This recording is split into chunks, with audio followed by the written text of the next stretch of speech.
corps étranger et attaque avec des globules blancs cette surcharge de graisse. Ce qui fait que le rôle des globules blancs, c'est de phagocyter, comme un virus, une bactérie, une poussière dans le poumon. D'abord, elle mange l'attaquant, le corps étranger, et ensuite elle cherche à le détruire. Et pour le détruire, elle fait des tas de substances corrosives. Elle fait de l'eau de javel, elle fait de l'eau oxygénée. Tous les grands désinfectants qu'on connaît, c'est pas l'industrie ou la pharmacie qui les a inventés. C'était dans le corps humain déjà, la nature était géniale. Elle avait déjà inventé l'eau de javel et l'eau oxygénée. Quand vous êtes attaqué par un rhume, quand vous faites des pathologies inflammatoires, vos globules blancs sécrètent de l'eau de javel, sécrètent de l'eau oxygénée et des tas de radicaux libres corrosifs pour détruire les virus et les bactéries. Alors quand il n'y a pas de virus et des bactéries, ça détruit le tissu, c'est l'inflammation. La maladie inflammatoire, ça détruit le cartilage, la polyarthrite rhumatoïde, ça détruit des bonnes choses alors qu'il n'y a pas de virus et de bactéries, c'est la maladie inflammatoire. Et dans le cardiovasculaire, ça attaque les graisses circulantes qui sont modifiées. Et quand le cholestérol est modifié, il reste bloqué dans les artères. Donc la maladie cardiovasculaire est aussi une sorte de pathologie inflammatoire. Donc ce qui est très intéressant, c'est que voilà quelque chose de très banal, le surpoids. Donc dans le surpoids, maintenant on sait, c'est nouveau, que les globules blancs s'infiltrent pour se débarrasser de cette graisse, mais en même temps ils sécrètent des tas de substances corrosives. Et donc cette inflammation, eh bien, elle retentit sur le corps entier, elle peut altérer les récepteurs à l'insuline, ça donne le diabète. Ah ben voilà. On savait, pour que le surpoids menait au diabète, maintenant on comprend pourquoi. Parce que ça altère les cellules, l'insuline ne peut plus marcher comme avant. Ça augmente les risques cardiovasculaires, on l'a dit. Les graisses oxydées se déposent dans les artères, ne peuvent plus ressortir. Sous forme de bon cholestérol HDL. Si elles ont été modifiées, c'est terminé. Et donc, même phénomène, d'accord. Donc vous voyez un petit peu l'importance. Par ailleurs, dans le surpoids, il y a quelque chose d'encore plus, un cercle vicieux qui s'instaure, c'est que lorsque les globules blancs envoient des messages pour mobiliser les autres, et vous savez que quand on est malade, on a une grippe, eh bien, il faut se battre. Or, le fuel des globules blancs, c'est un acide aminé qu'on appelle la glutamine. C'est quelque chose de très particulier, très important, on va en parler justement pour la grippe.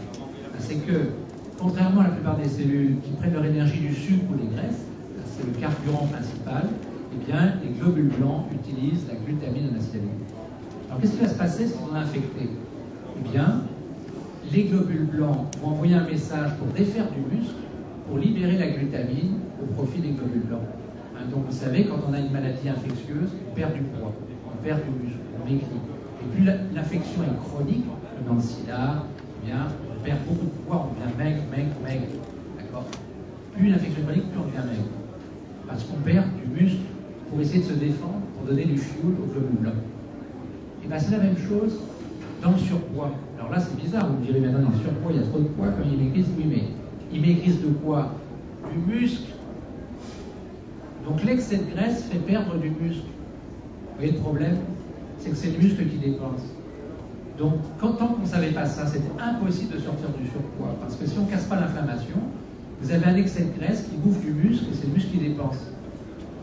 Donc, pour sortir du surpoids, il faut sortir de l'inflammation et permettre d'arrêter cette perte musculaire. Il faut refaire du muscle pour manger durablement la graisse, sinon tous les régimes sont voués à l'échec. Alors, toutes ces maladies de civilisation qui montent en flèche, le surpoids, le diabète, les maladies cardiovasculaires, sont liées à l'inflammation. Donc, c'est très important d'avoir des anti-inflammatoires naturels. Tous les fruits et légumes, je vous en montre, bien sûr, ça tout le monde le sait, mais certains fruits et légumes beaucoup plus puissants que d'autres, les fruits rouges, les baies noires, la grenade dans cet arsenal est particulièrement puissant. On a le thé vert, le chocolat noir, et toutes ces, le vin rouge à l'isodéré, bien sûr. L'inflammation, on la retrouve donc dans les pathologies cardiovasculaires et les fameux processus métastatiques qui mènent au cancer. On a démontré que sans inflammation, le cancer ne peut pas se propager. Il utilise l'inflammation comme signal pour proliférer. Donc quand on lutte contre l'inflammation, là c'est un stade plus avancé, mais en fait à tous les stades des cancers, il y a de l'inflammation. Je vous donne un exemple. Qui fait, par exemple, des cancers de l'estomac? C'est les gens qui font de l'infection à Helicobacter pylori. Il y a un pourcentage de la population mondiale énorme qui est contaminée.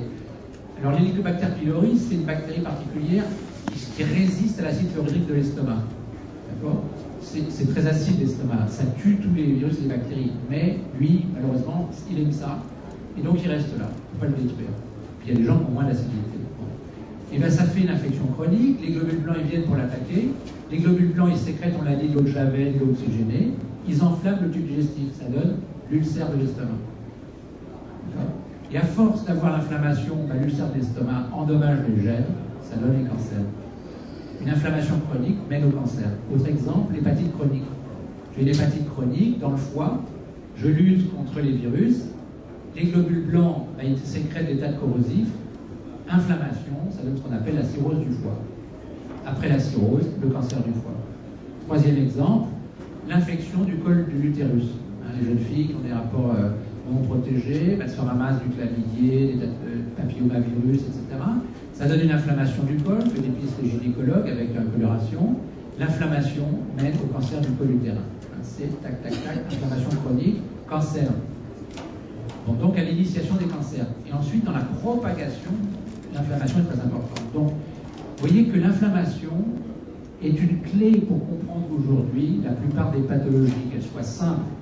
Donc le surpoids, c'est vraiment une pathologie, c'est tellement banal, mais ça a des conséquences inflammatoires et donc ça mène à une baisse de la tolérance osseuse, à des risques cardiovasculaires augmentés, à des risques de cancer augmentés. Bon. Les maladies inflammatoires elles-mêmes, les allergies, les cancers, les infections, les viroses, l'inflammation est derrière tous ces problèmes. Et donc on est très content, on ne va pas donner des médicaments anti-inflammatoires à toute la population. Donc de pouvoir conseiller d'augmenter ces apports anti-inflammatoires naturels par l'alimentation, et encore plus puissant par des aliments plus comme la grenade, le jus de grenade ou l'élixir de grenade. Par exemple, on a des études qui montrent que dans des maladies très graves, inflammatoires comme la polyarthrite rhumatoïde, eh bien, les polyphénols de grenade freinent la destruction du cartilage. Dans les maladies cardiovasculaires, vous savez que 80% des infarctus pourraient être évités par la prévention. Pas fumer, faites de l'exercice, manger plus d'oméga 3, baisser ses fromages et son beurre, manger plus de fruits et de légumes, bon, boire un peu de vin rouge à dose modérée. Après une année de consommation de grenade, le chercheur Apiram enregistre une réduction de la tension artérielle et de l'oxydation des graisses. Vous vous rappelez, c'est les graisses oxydées qui restent bloquées. Et donc, c'est des importants facteurs déterminants de l'athérome et une diminution de 35% dans la paroi d'une artère très importante, la carotide, qui irrigue le cerveau. Une étude de double aveugle conclut que le jus de grenade peut réduire de moitié la fréquence d'angine de poitrine. Dans les cancers, donc, le cancer de la prostate, c'est le cancer masculin le plus répandu, première cause de mortalité par cancer en France. Donc, en constante progression, 50 000 nouveaux cas chaque année, concerne 70% des septagénaires, 80% des octogénaires. En fait, quand à 80 ans, on fait une autopsie d'une personne qui meurt pour quelque cause que ce soit, il y a 100% des hommes ont des cellules cancéreuses dans la prostate. Alors, on s'en défend, mais c'est un processus naturel, entre guillemets, lié au vieillissement. Tout le monde fait des cellules cancéreuses. Après, il faut s'en défendre. Et les femmes, dans la glande thyroïde, à cet âge-là, aussi pratiquement 100% ont des cellules cancéreuses. Ephraim Lansky, un chercheur médecin israélien, a mis en avant le premier que in vitro, donc on est dans des études expérimentales, le totum de grenade fermentée, là on parle de l'élixir, réduit la prolifération des cellules tumorales de 50 à 90%. Ça, c'est intéressant, mais enfin, c'est pas chez l'être humain. L'élixir de grenade entraîne une réduction significative de l'invasivité des autres tissus par les cellules tumorales prostatiques, ça c'est des études chez l'animal, et chez les patients, qui évidemment nous intéressent le plus, 48 patients qui ont des récidives après opération radiothérapie, avec 240 ml de jus de grenade pendant 33 mois, ont une réponse positive, on l'enregistre chez 83% des patients. On voit une inhibition avec le jus de grenade de la croissance des cellules du cancer.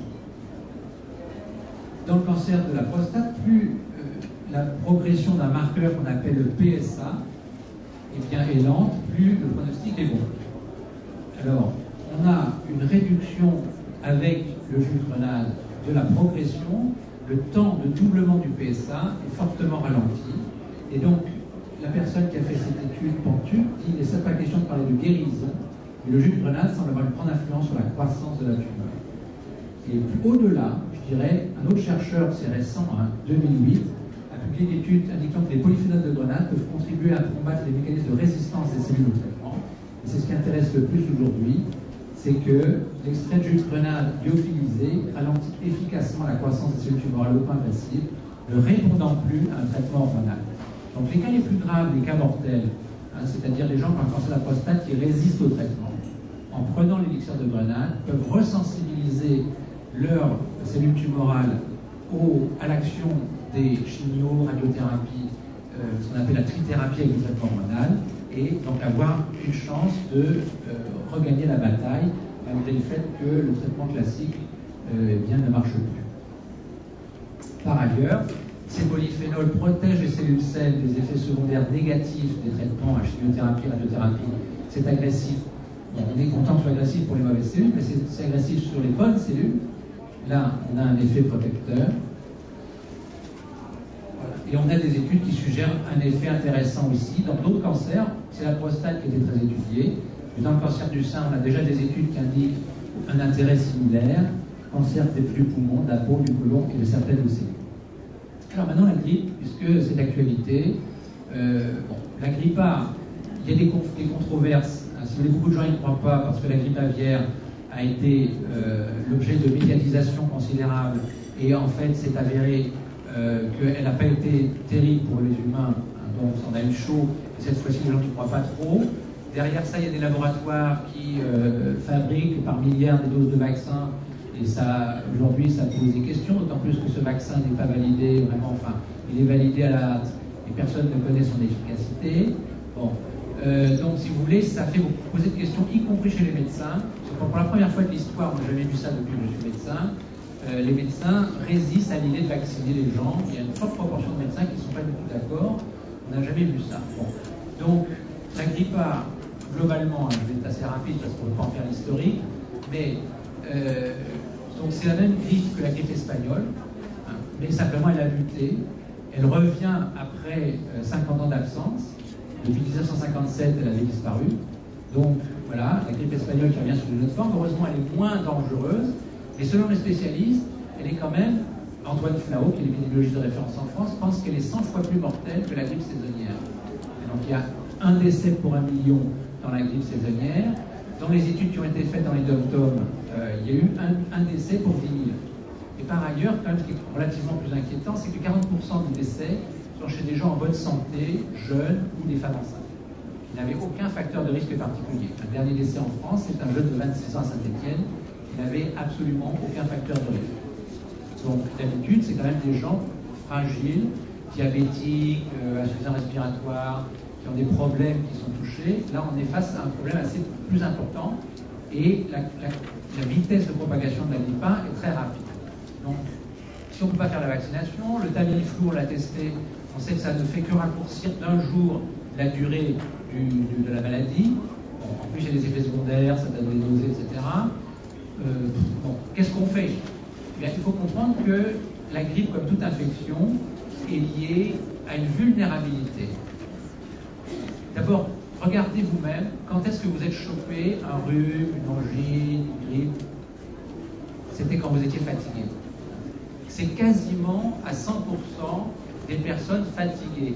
Parce que le nerf de la guerre, pour résister à une attaque, on est porteur de virus et de bactéries sans cesse. Tous les jours, on est en contact avec des virus et des bactéries. Vous en avez la plein dans le nez, sur la peau, partout, et vous n'êtes pas malade. D'accord? Parce que vous avez des systèmes de défense. Et la première ligne de défense, c'est l'énergie. Si vous avez moins d'énergie, et bien évidemment, il y a moins d'énergie pour faire des globules blancs. Il faut en faire des milliards par heure. Faire des anticorps, il faut en faire des milliards. Ça ne se fait pas tout seul. Donc si vous êtes fatigué, il y a moins d'énergie pour faire tout ça. Forcément, c'est la première ligne de défense. Donc tout ce qui est lié à l'énergie, c'est important. Éviter les grandes fatigues, la régularité de la vie courante, mais aussi, qu'est-ce qui permet d'optimiser l'énergie? C'est bien respirer à fond. C'est l'oxygène qui permet de brûler les calories, on ne sait pas respirer. C'est de faire des repas riches en glucides lents, pas rapides. C'est de manger des acides gras oméga 3 qui sont bien brûlés, ça donne beaucoup d'énergie, comme les Esquimaux